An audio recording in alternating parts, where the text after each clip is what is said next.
Computer viruses are big business, both for hackers and antivirus software designers. According to CloudTweaks.com, the estimated cost to U.S. households due to the attacks from viruses, spyware, and malware is $4.55 billion a year. That equates to $380 million per month, $13 million a day, $540,000 an hour, $9,000 a minute, and $150 a second.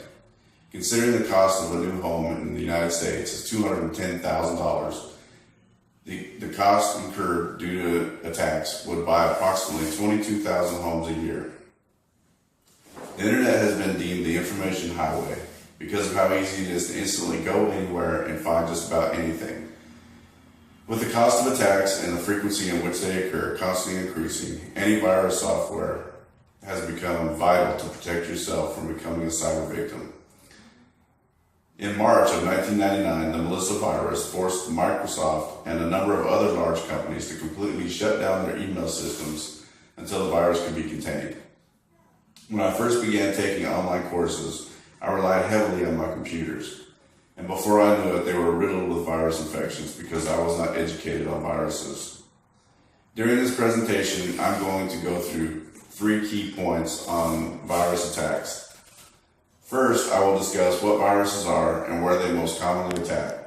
Second, I will discuss how viruses attack and how to identify threats.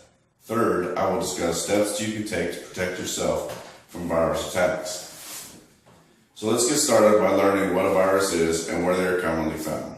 Viruses, also known as malware, have many different names and are designed to attack your computer in a variety of different ways. The designer of viruses cunningly attach their viruses to websites we most frequent. Per Wikipedia, the first computer virus detected was the Creeper virus. This was an experimental virus created by Bob Thomas of BBN Technologies in 1971. The Creeper virus used the ARPANET, which was a 70s version of today's internet, to infiltrate computers using a particular operating system, then copied itself to remote systems. Creeper would display the message, "I am the Creeper, catch me if you can." Soon after this, the Reaper program was created to eliminate the Creeper virus. Webipedia.com defines computer viruses as programs or pieces of code that are loaded onto your computer without your knowledge and run against your wishes. All computer viruses are man-made. Viruses come in many different forms, such as Trojans, which disguise themselves as normal files or programs. Adware, which automatically displays or downloads unwanted ads or advertising materials. Worms, which can replicate themselves and spreads over networks through vulnerabilities. And spyware, which collects bits of specific and sensitive personal data from your computer. A popular misconception is that computer viruses are most commonly acquired through surfing pornographic sites. In fact, as you can see by the graph in this slide, the most common place to find a malicious link is on entertainment sites, such as online magazines, online television, as well as movie and music download sites. Porn sites actually rank 4th. Sorry, you're just not going to find a safe one no matter how hard you try. Another way that hackers and virus designers attack our computers is through email. A staggering 89% of all emails contain malware. This graph shows some of the facts that I just mentioned. The way that a virus infects your computer depends mostly on the way the virus was designed. Most viruses just attach themselves to actual programs, like a photo editing program, for example. Each time the photo editing program is run, the virus piggybacks on the program and runs also. Email viruses, such as attachments, constantly replicate and send itself to everyone in your contact list. The worst thing about email viruses is that many of them don't even require you to open the email. Instead, they can launch when you view them in the preview pane. This slide shows the top 7 most costly viruses of all time. Number 1 is MyDude at $38 billion. Computer viruses are constantly on the attack, infesting an estimated 100,000 to 300,000 new websites a day. In 2011, 1 in 3 households in the U.S. had an infected computer, as shown on this slide. There are a few simple ways to recognize if you have a virus. One method is to monitor your hard drive activity. If you're not on your computer, yet your hard drive light is turning on and off, or you can hear it working in the background, you likely have a virus running in the background. Another method is to time how long it takes your computer to boot up. If your computer starts taking longer than usual, or you aren't able to log on despite using the correct login information, you probably have a virus.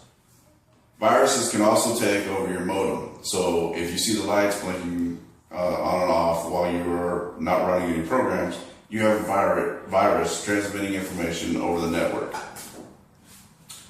As overwhelming as all this sounds, there are measures you can take to prevent virus infections. When it comes to emails, use caution when opening email attachments from senders you are not familiar with.